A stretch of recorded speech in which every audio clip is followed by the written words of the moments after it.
Benjamin, hello, welcome. I'm so thrilled to have you on the podcast. You recently just opened up a coffee shop in Belleville, so you have a lot going on. I know hmm that you've been, in the entrepreneurial world since a young kid. So tell us a little bit about some of your previous ventures and how they led you to opening up Benji's Coffee Bar.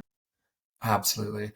First of all, it's really, really cool to be on here, and I'm really glad to be talking with you.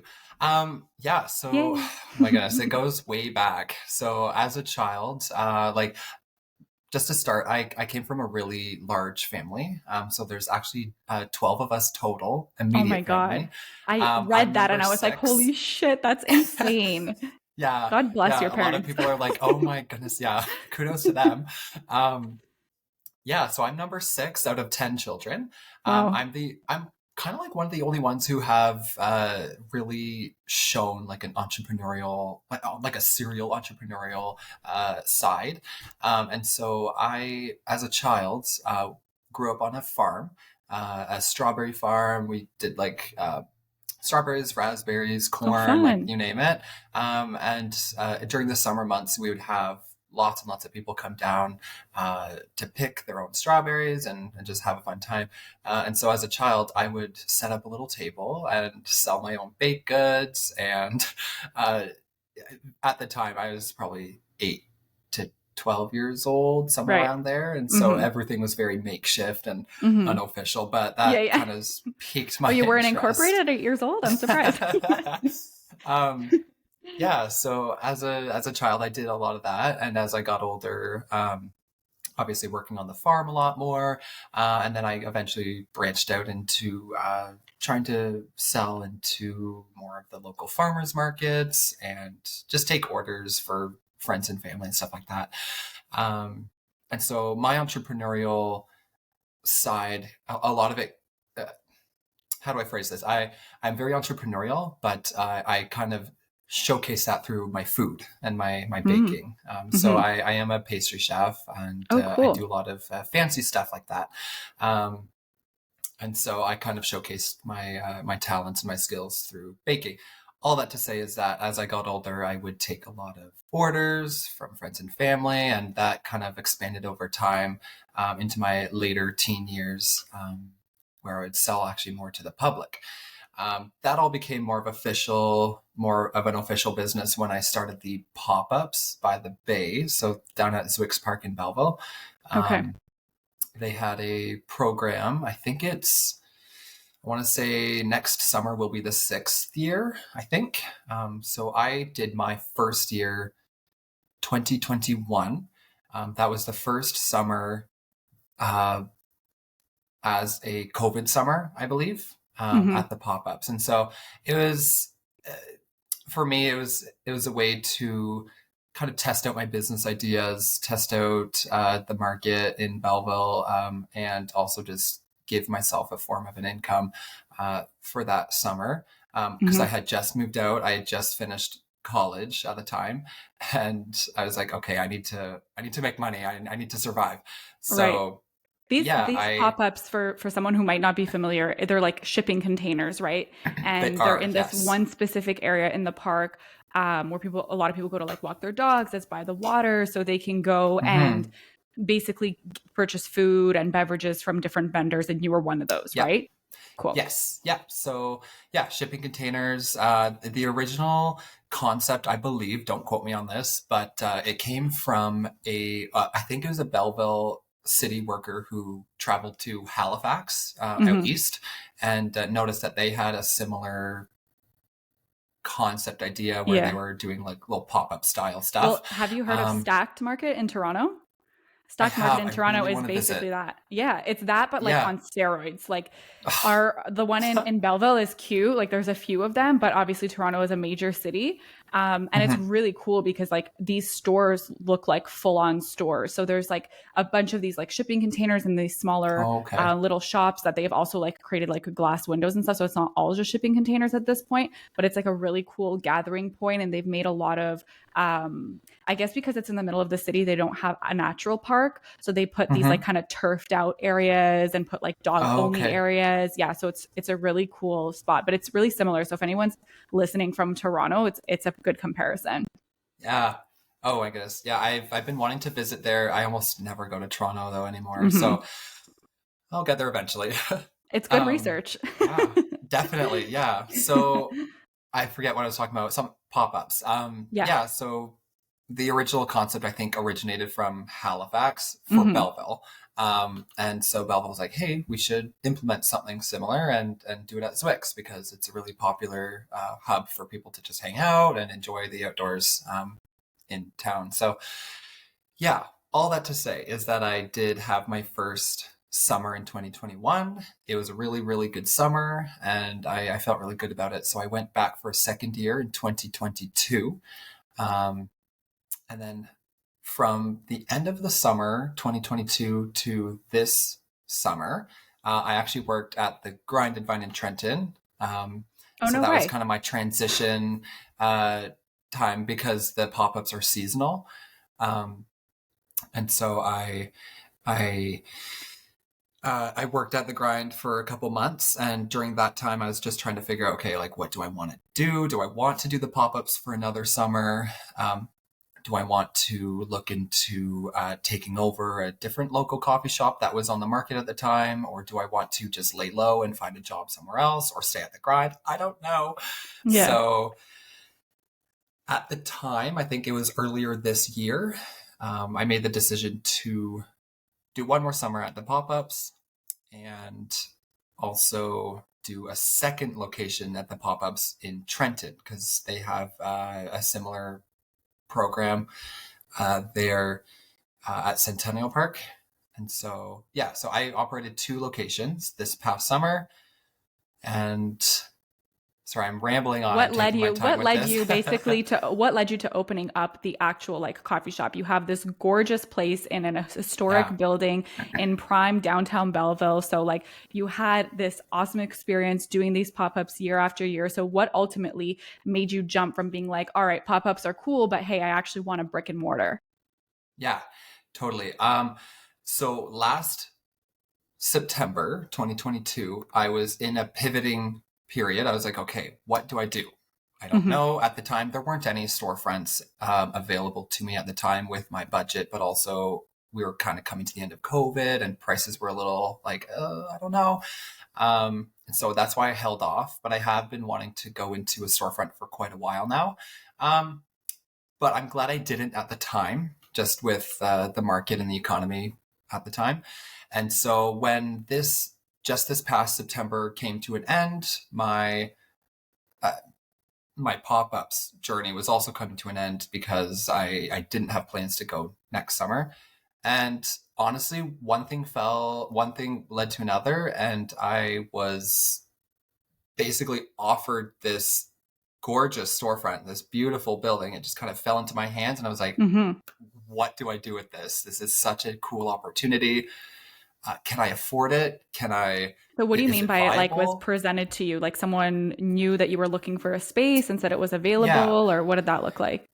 Yeah. So a little backstory on that. It's funny that you asked this actually because I just had my grand opening ceremony today and I had a couple other interviews this morning and I was literally asked the same question. So bear with me.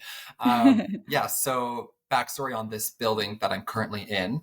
At the end of July this summer, I heard about the future renovations that were going to go on in the Memorial Marketplace block as a whole. So that includes the Legion building, the giant arena, which is right behind my store, and then the building that I'm in as well, which a little backstory on that building. It used to be a or it used to be a scale house, which basically meant horses and carriages would actually go right through the building. They would get weighed with Mm. all the goods and services that they had on the wagons, and they would pass through.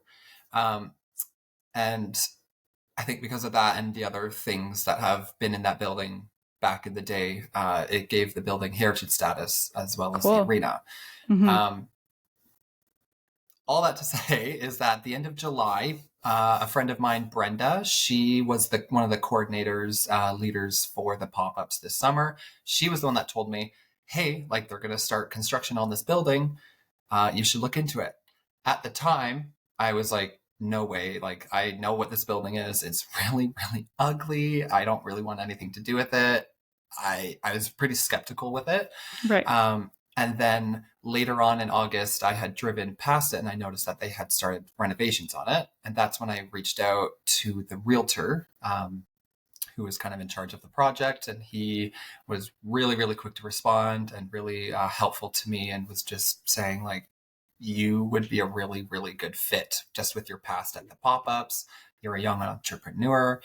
You've got the vision that the owners of the building have for the space. And so that really piqued my interest. I was like, actually, this might be doable. Right. And so I was a little like hesitant, like, okay, like, what can I afford to do this? Because like it at the time, it felt like a really expensive, like, oh, okay, like, should I be diving into this and taking the risk?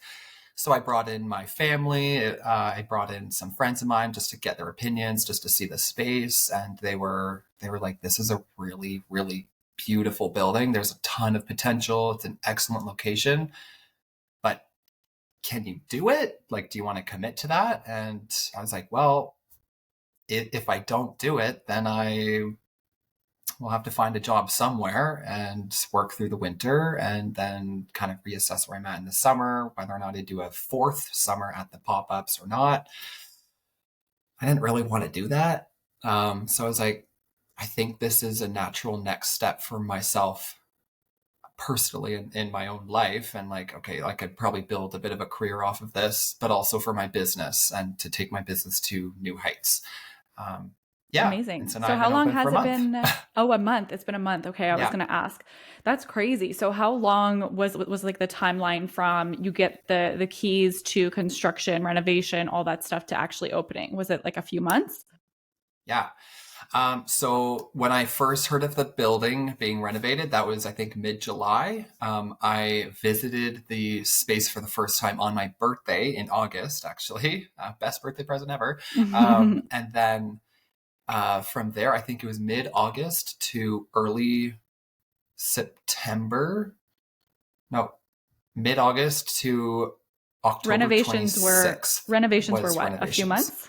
Okay, a couple of months. No, so the owners of the building started the renovations, I think, mid to end July to end of September, and then I gained possession of the space mid-August to end of October, and my opening date was October 26th. So, got it. Yeah, I want to say about 2 months. So they got started at least. Yeah. They got a head start, which is nice. It saves from some of the dirty work at least. Awesome. Cool. Well, I want to kind of shift and pivot and talk about what you've been doing to get the word out, because you've been, growing on social media, building a presence there. Obviously, you've had some traction because you have been in these pop-ups over the last few years. But, starting Benji's Coffee Bar, I can see that you already have a decent following. You have awesome engagement on your reels. And some of them are super, super funny. So I felt like you would be a really good person to talk to about how you've been able to leverage social to gain that traction. And I'm curious to know from your perspective, do you feel like one platform or another has been your main focus, and like which one has been the one to help you most so far? Definitely.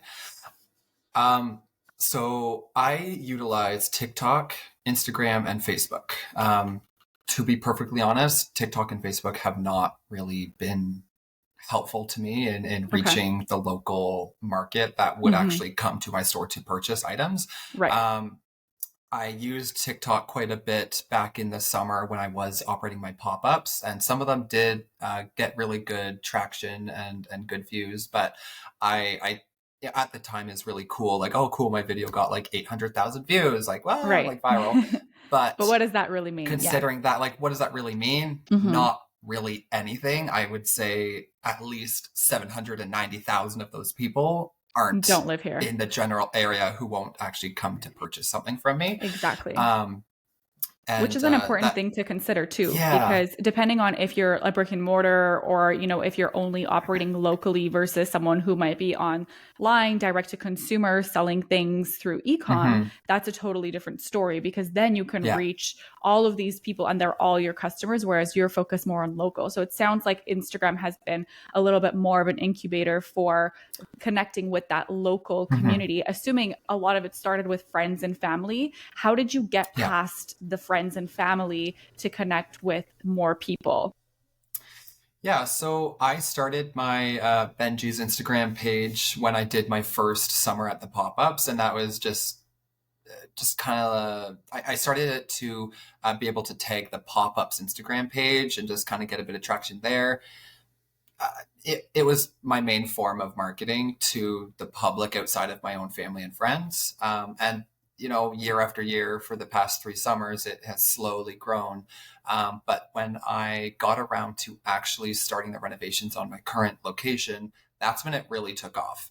Mm-hmm. So I didn't have a marketing budget for my store. And so I really wanted to hone in on getting all that free marketing out on my Instagram page because I already had a relatively substantial following at the Mm-hmm.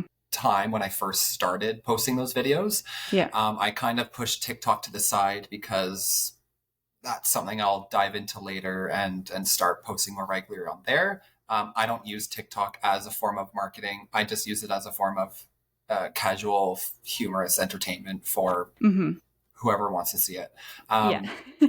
Yeah, and then with that, I was able to grow the views and the local population around my area to watch and share and like and comment and boost my algorithm on my Instagram page, which in return really did open up. I think expose my page to a lot more people in the area.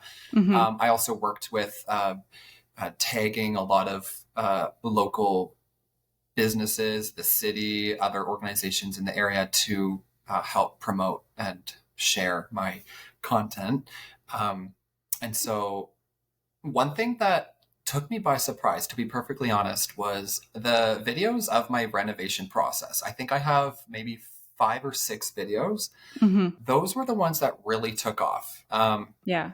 You know why because though? people love it. People love to see entrepreneurs from the beginning, right? They love Mhm. to see the scenes, how things came to be, the whole process, because typically the doors are shut. You can't see through the glass. No one knows what's going on behind closed doors as things are being built. And a lot of people just have a genuine curiosity. And also for the friends and family that do know you, they're curious as to what it is that you're doing and like how far along you are. People like to know, okay, when's the next thing going to happen? When is he opening? What are the challenges that you've come through? And I've followed so many brands on social that are super transparent in their process, their wins, their failures, like anything that they've dealt with, they share publicly. So it's like they're behind the scenes of their business as part of their brand. And so I totally see how that resonates with people because you're letting them in and connecting with them on a different level than just saying, hey, come in and buy my goods. It's like, hey, follow me on my journey. You can be a part of it from the beginning too, you know? 100%. And a lot of people that have come in within the first 2, 3 weeks of me opening, tons of them were like, I loved your videos. Like they really made me Yeah. feel like I was kind of part of the journey, but also just getting a little insider's perspective on um, you doing the process of getting yourself ready to open and then leading up to opening date. Everyone's like, oh my goodness, I need to like actually get into the store now and just see in real life like what this place looks like and stuff like that. And so that was a really neat thing to hear because it's real life feedback that I'm getting showing that my content that I posted worked.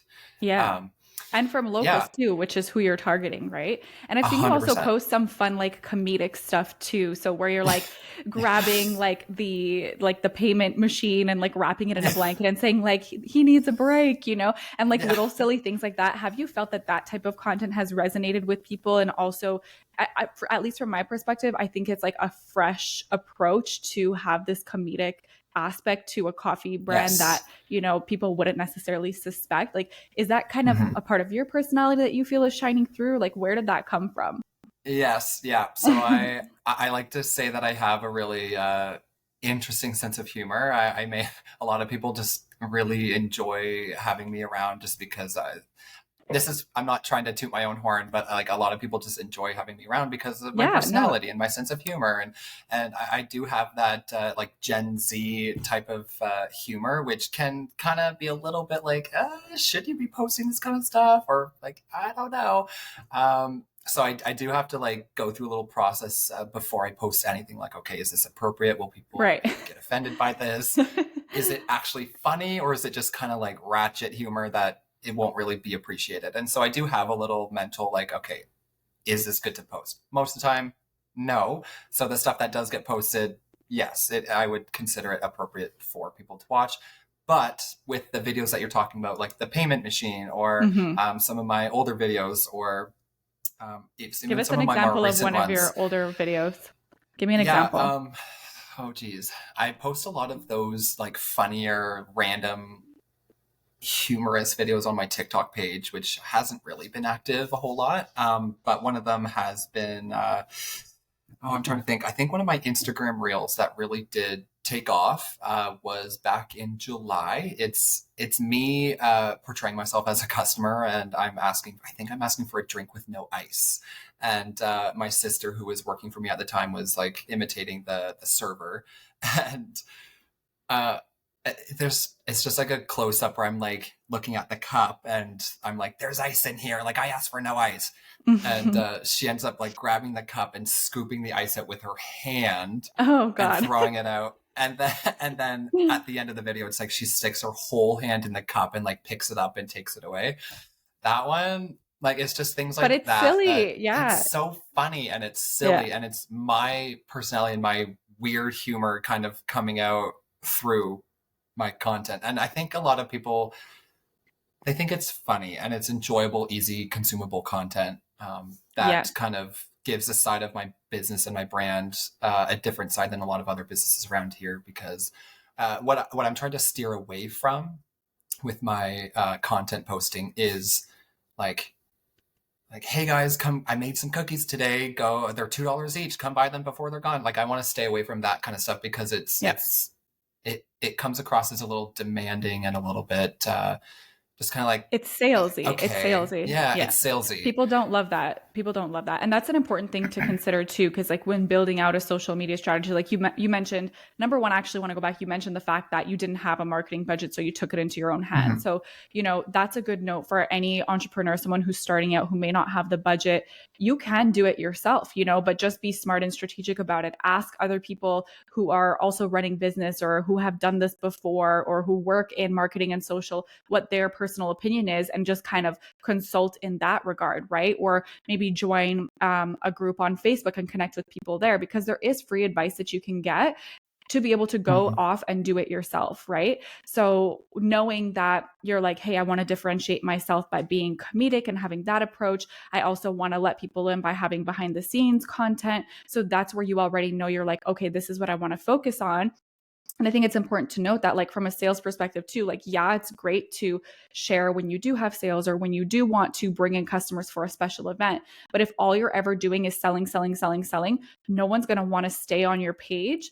And the whole point of having this social media page is to have that community to connect with people and to keep them there, right? So, like, if you're throwing them off because all you're doing is trying to sell Mhm. to them, they're going to be like, hey, like, I don't want cookies every day. Like leave me alone. Like I'm here because the content's funny because I like to see like what's going on in the business as opposed to just what you sell. And Mhm. I think that that's an important thing for people to notice like Yeah. have your content pillars, make sure that the way that you're distributing the content makes sense, that it's balanced and that you're not pushing on one side or the other. So I think that you're doing a pretty good job at doing that and standing out, which is another thing. It's like how can you differentiate yourself from the other cafes in the area because just like anywhere else, how many Mhm. freaking coffee shops are there, right? So aside from the way you're being portrayed or Yeah. portraying yourself, I should say, on social, what are the other elements that you feel differentiates Benji's Coffee Bar from the others? From the other local coffee shops. Yeah. So aside from my social media marketing strategy, I think I could list off about four, maybe five other coffee shops in the general area of myself, and we all have our own niches where we like Mm-hmm. to we have our own curated, I guess, customer base. And so I wanted to create, someone told me this and it actually did sit well with me. She said, you're creating a really safe, warm, cozy environment with big city vibes in a small town. Mm, And that's so I cool. wanted to work with the beauty of the building, because of its historic past, because of the beauty of it. Like, it's absolutely Yeah. gorgeous. It's got a bunch of exposed brick inside, Super high giant, ceilings, right? yeah, super high ceiling. Everything's exposed and like right down to the bones. And so Hmm. I wanted to work with that, to kind of separate myself from making it feel kind of corporate and kind of lifeless. Hmm. Um, and so that, I guess, in one aspect would differentiate myself from some of the other coffee shops. But also, uh, as a younger business owner, I honestly couldn't tell you another business owner who is my age, How old are you? in the Belleville area. I just turned 23. Okay. And so Little a lot of baby. people are like, you're so little, you're so young. I'm like, well, I've been doing this since I was like 15 years old. So it's Right. very it's so natural to me. It's Yeah. like, okay, I can totally do this. Hmm. And so I think a lot of people enjoy the fact that I am a young entrepreneur, kind of paving the way for myself, but also like kind of showing that that people my age can do something like this. Hmm. Um, I'm not trying to be like super prideful or like, oh, like No, whatever. but I mean, I think it is something you should be proud of. I mean, I started working and being an entrepreneur super young too. I technically started Mhm. freelancing in 2011. I don't even Okay, know how wow. that would have. I would have been. I would have. I wasn't even. I don't even think I was 20. I don't know. Too Oh, too wow. quick too quick of math. But I was super young too. And then like launched Nomad Creative in 2008. So that was my early 20s as well. Obviously, a brick and mortar is a little different than a service based business, but at the same time, like a business is a business. And like you look at Shark Tank, and there's kids who are like 8 years old working, who Yeah. are literally freaking like geniuses working with their parents, launching these businesses. It's incredible. Yeah. And like anyone who says like that age makes a difference, like maybe through experience, like I could argue that like the older you are, Mhm. the wiser you are, the more time and experience you have, but also just because you are young doesn't mean that you can't work as well as someone who may be older than you, right? And I think that's why a lot of younger entrepreneurs sometimes get underestimated, or when they do great things, people are like so surprised. Mhm. It's for whatever reason, I'm like thinking back to like MasterChef Junior. I don't know if you've ever seen that.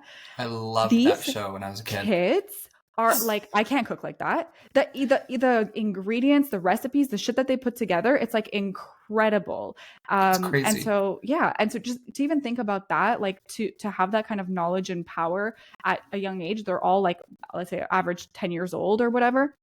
And then for someone to be like, oh, you're 22 years old, like you couldn't do it, I'd be like, fuck off. Yeah, yeah, I can. Yeah. Like, leave me alone. You're like, No, I I totally totally agree can. with you on the whole age and experience aspect. Just Hmm. for example, like being this young, like there's other stuff in my life that I'm doing outside of running my business. And so Yeah. I have my mom, my very trusty business advisor, who I Yeah. actually met with her the other day and we were doing some Christmas planning. And my head isn't in that space yet because there's a ton of planning that goes into getting the shop decorated and what kind of decorations do you want, or like what kind of Christmas drinks do you want to put on the menu, and what kind of Hmm. pastries and what theme and this and that. I'm like, I don't know, I just want to do Christmas. And so she's the one that kind of brings me back to the ground and is like, okay, let's actually focus on this. Let's hash out every detail and just and figure it out so that we can, when I do release my Christmas drinks and pastries and actually do the decorating, which by the way will be happening next week. So I'm pretty excited for that. She's the one that kind of just is more a bit level headed on the detail aspect of those things. Hmm. And Right that's now, something my that life comes is, over time too. yeah, but also she sees the details that need to be figured out and she sees past the stuff that I see. And so I like having her experience and her knowledge um, kind of pass through me. So I'm like, okay, now we can like actually think about this. We can figure this out. Um, Yeah, in Yeah, business, it's I always good think to that have made sense. someone. Yeah, for sure. It's always good to have someone who has that more kind of like organized, strategic mind. And then there's the creative. A Yeah. lot of what comes up when I chat with other entrepreneurs on this podcast. And I feel like you're interestingly in like those earlier stages where you're still kind of doing it all. You're doing a lot of it, right? And the Hmm. goal in the end, like for you to really become an entrepreneur, is to not be the one doing the accounting, to not be the one doing all the planning, to not be the one serving the coffee, because you can't do it all. It's just a glorified job. And it's a lot of Hmm. freaking work. And so where that transition happens is like you build a team that you trust, that you can rely on, in order to get all of those things done so that you can focus on what you love the most, whether it's like the creative or the menu or whatever. That's what you Hmm. can focus on, like everyone has their strengths. And it's funny because for me in my journey, I started off as a graphic designer. So I was the creative, and I, then eventually became a creative director. And now, I mean, I oversee the projects in the company, but I'm at this point just like a point of approval and sales and basically building my business, right? Business development. So I'm doing a lot more of that, like the strategy development and whatnot. And I love it. Not that I didn't love what I was doing before, but it's like I kind of naturally shifted, and I always had that organizational part to me, that kind of leadership portion in me that I always loved. So it's like I get to still touch upon that creativity because I still oversee and collaborate with my team on certain things, but I'm not actually doing the work, right? So I'm like, I'll present maybe some ideas or some direction and maybe support them in like revisions and things like that, but for the most part, I'm letting them do the work and taking a back seat, which has been really refreshing. And it's taken, like, I've been in business for 6 years. It's taken probably, I think, 4 to really get me to this point. The last 2 years I've been a lot more removed in like the day-to-day stuff. So Yeah, yeah. For me at this point, I do have a awesome team of 4 employees, and so I've gotten them to a point where they, for the most part, are able to work the shop independently. Hence why I'm here and nice. I'm actually available Yes. to chat. Um, but there are still like a million details. Like I've only been Yeah. open a month, and so Yeah. there's Yeah. just a lot of refining and refining in the process of how we make certain things, or Yeah. maybe we're testing out certain baked goods that are not selling, or things that are selling way more than I thought they would. It's just a million things constantly going through my head. And as the owner and the employer, all that responsibility falls onto me. But it is nice to be at a point where I can step back a little bit and Yeah. catch up on some of the behind the scenes work, but also outsource to other people who can take some of that load off of me. So my That's employees, for important. example, Yeah. like my accountant, Yeah. I'm not a numbers guy. Yeah. I don't understand the whole like taxes and all of that stuff. Like I'm doing my best to learn as much as I can, but I like to have chats with my accountant to not only train me and teach me, like, okay, so just like accounting stuff. I don't really even know what to Hmm. say on that, but Well, I no, like I to think pass it's that load on to important. him. Yeah, like numbers are a big part of a business. And Yes, even though you might not be the one like submitting the stuff in accounting, I think it's still important to have those regular meetings, definitely. whether it's with a bookkeeper or an accountant, to understand like what's going in, what's coming out, Yeah, what's our budget on a monthly, weekly, annual, whatever basis. yeah, And like where are we spending our most money? Where can we cut back? And like all of those questions that, if you're just kind of spending and just doing like a gross net income, you can't really optimize the yeah, business part of the company. And so it's like, yeah, yeah, it's always fun to like get into business if it's a passion project, but at the end of the day, like you got to live, you got to make a living. yeah, So yeah. having an eye on all of that is super important. Personally, Hmm. with accounting, so like in the beginning, I actually really loved seeing it all and being in charge of it all. It's different for Okay. me versus you, because it's like for you it's like a bunch of small transactions every day, right?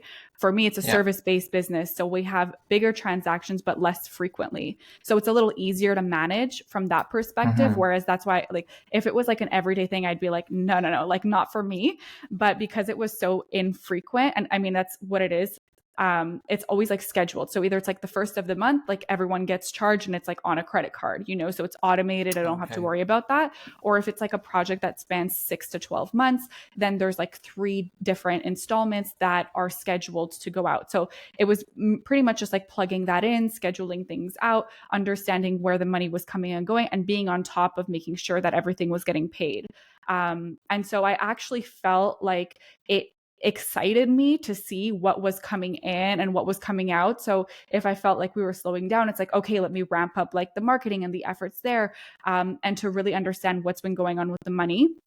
And in the last 2 years, I brought on a bookkeeper to take care of the stuff that I was doing before, which I did enjoy, but kind of was like, you know what, I just don't feel like doing it anymore.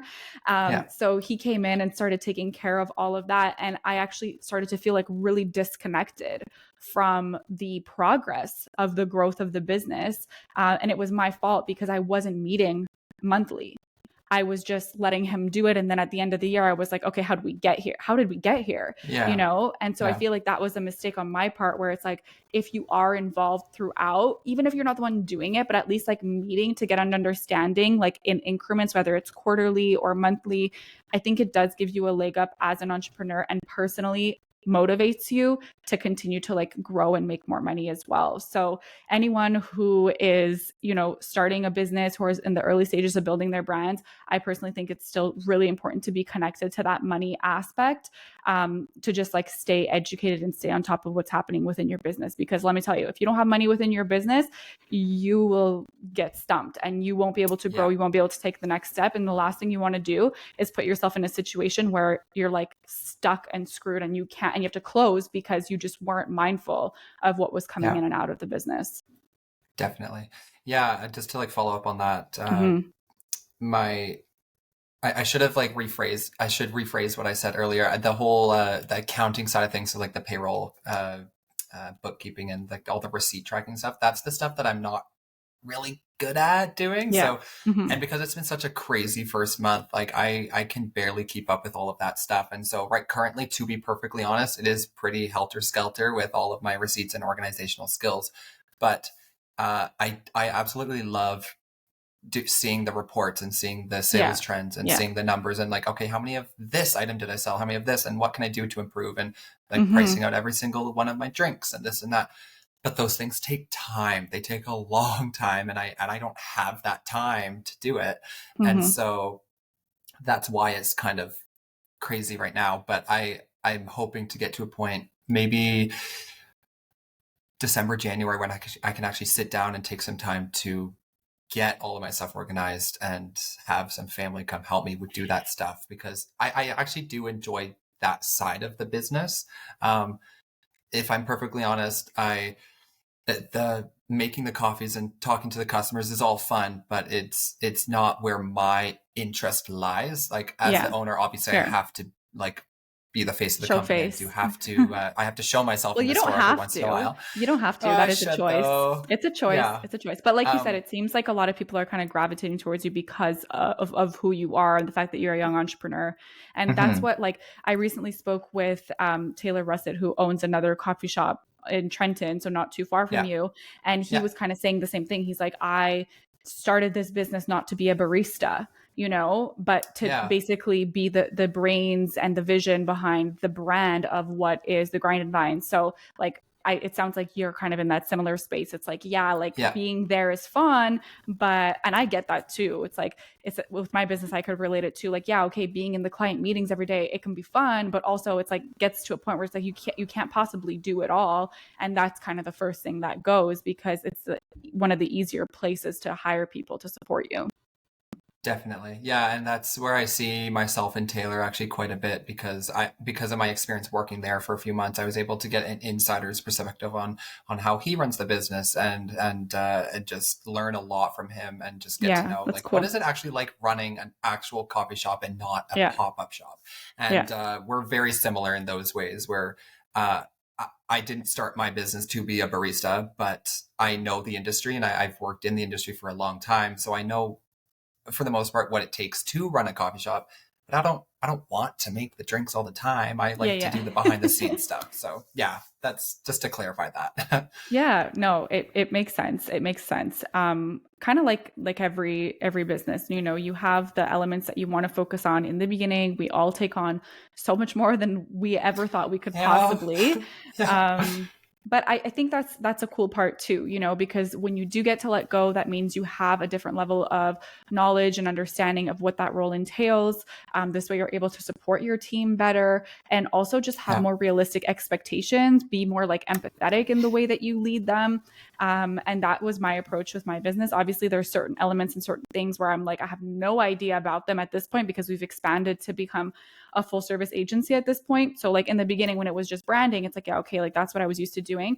But now with like social, that's still kind of in my wheelhouse. But when we go into like paid ads, I'm like, no idea. So this is where I Yeah. really, really rely on my team, you know, and when it comes to like marketing and building out full strategies, like to have a senior strategist makes a huge difference because that's not something that I ever really executed on my own. And that's when I started to pivot from like being in the business, right, to working on the business.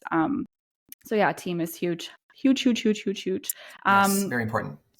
what would you say has been like the biggest challenge in the last month since opening? To be honest, Just just one. yeah, keeping there's a lot. Keeping on top of having all of my product ready to go. If Let me rephrase that, making sure that there's enough product on the shelf at all times. So I didn't Yeah. realize how busy it would be, and Mm-hmm. so it was just it was just me for the first, I think, 4 days by myself. And in my head, before I even opened, I was like, I think I can probably do this by myself for like the next couple months just to like save some money and like pay off some of my debt and this and that. Like literally 3 days after I opened, I was like, I can't do this. This is impossible. Like I can't keep up with Yeah. anything. And Yeah. so um, uh, I think one of the biggest challenges was duplicating myself in a way that was manageable. So Mm-hmm. because I am a pastry chef at heart, I want to eventually get to the point where I can focus more on not only the behind the scenes business side of stuff, but also be in the kitchen actually making some of the fancier stuff. Currently, I'm not really putting any of that out because I don't have time to do it. Mm-hmm. Because it's very labor intensive. It's very detail oriented work that I love doing. But I at this point I don't have the time to do it. So it's kind of in a morphing process where okay, I'm like I know what kind of products people like. I know what people will buy. I know what people won't buy. How can I change my, for example, like the pastry line that I want to say like 5 or 6 different items on a daily basis, but I want to Mm-hmm. rotate those. I want to eventually phase some of that stuff out to bring in room for some of the fancier stuff that I want to do. And so one of the challenges that I have is making sure my staff know how to make some of those items themselves if we run Yeah. out, but also be self-sufficient in making the drinks consistently, properly, and efficiently. Um, Mm-hmm. Because and I quality have to control give, is huge. yes, Quality it's control, huge. It's making very sure that people important. come back, have that same experience, Yeah. that everything tastes the same, whether it's the drink or the Yes. pastries, how it looks too. Presentation is huge. Yeah. It's very important. And it's a big deal to me because I'm a very detail oriented person, despite Mm-hmm. my chaotic sides. I want to make sure that every single product that I'm putting out the door with the customer is consistent and it tastes good. And I have to give some of my employees and myself grace because I've only been open a month. I can't be too I hard on myself know, yet. wild. But it But sounds like it's it's like, going amazing. So, yes, yeah.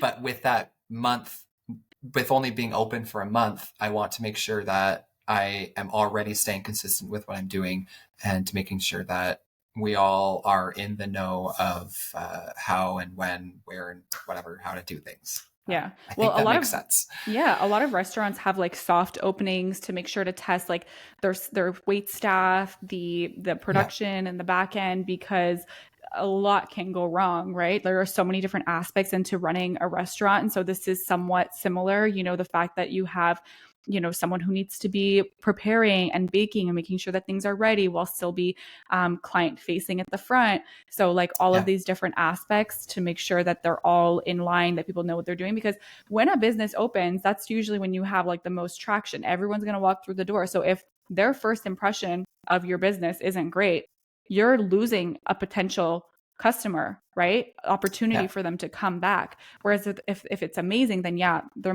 most likely going to come back. So making sure from the Mhm. beginning that all those things are ironed out. That's probably why so much of like the legwork is going in right now too, because you have so much pressure to perform and do such an amazing Yes. job. I'm just Yeah. thinking back to my husband and I were in Italy this summer Okay. in Rome and Amalfi Coast, and the freaking pastry shops were to die for. Like you Oh my goodness. would die. They're beautiful to look at first and foremost, and just like everything that you eat there is so good. Oh my Anyways, you goodness. should Italy definitely is like research top on trip. the list of places to go. And I really, really want to go. I do have plans to travel either next fall for a little bit or even this spring. Honestly, I don't think that's going to happen just with being a new business owner. But being uh, uh, flying to Italy it's a dream. And I have so many people that have come into my store already, but also just friends of mine that like, you would love it. Just like Yeah. experiencing the coffee culture, but also the Mm-hmm. pastries, and not only in Italy, but in other European countries, and just experiencing different tastes and Yeah. cultures. I'm so Yeah. excited. I can't wait to go. Yeah, for sure. No, we love traveling to Europe. Well, I have one more question for you. We always end the Yeah. podcast with what I call the mindful minute. So Mhm. it's a piece of advice that you have for an entrepreneur, someone who's building a brand, whether it's through life experience or through anything that you've gone through so far in the first month since opening. What do you want to leave people with today? That's a good question. I think this is going to be really cliche, but you need to take the risk. Anyone who has a business idea, anyone who has a concept or something that they're really passionate about and really want to pursue their idea, you just got to do it somehow. And whether that means starting off at a farmer's market to kind of lightly test out your idea, or even the pop-ups, for example. That's why I did it. That was my origin story. That's why I did the pop-ups, because I wanted to test out like, would people actually buy my stuff? Mhm. Um, and so I would suggest that to anybody who thinks and believes that they have a really good idea, a service, product, or whatever, but they just don't really know where to start. Take that risk, take that Take step. that risk. If you don't have a lot of money to put up front either, that's okay. There are ways to get around that, Mhm. and I mean, I could list off a million ways to get around either the financial hurdle or just the mental hurdle. Even like am I valuable enough to put myself out there? And sorry, let me rephrase that. Do I value myself enough to put myself out there? And do I value myself to take that risk in doing that? For the most part, it turns out in the end, sometimes it doesn't. And that's when you pivot and you kind of step back, reassess, and figure out, okay, what did I do wrong here? What can I improve on? Sorry, I'm rambling. I think that works, but take the risk. Take the risk. Take the Yeah. risk. It's been so great having you on, Ben. Where can people find you online? Yeah, so you can find me at Benji's Coffee Bar on Instagram, Benji's _ coffee bar on TikTok, and also Benji's Coffee Bar on Facebook. I don't have a website yet. I do have a friend of mine building one, so that will hopefully be launched in the next Nice. couple weeks. So yeah, Sweet. Perfect. Well, guys, if you're ever in the Belleville area, don't forget to stop by Benji's Coffee Bar. I hope you learned a thing or two about what it's like opening up a brick and mortar coffee shop in the first month of business and how he's been able to utilize social media to his advantage to build that traction. Have a great rest of your week, guys, and we'll see you next time. Bye. thank you. Bye.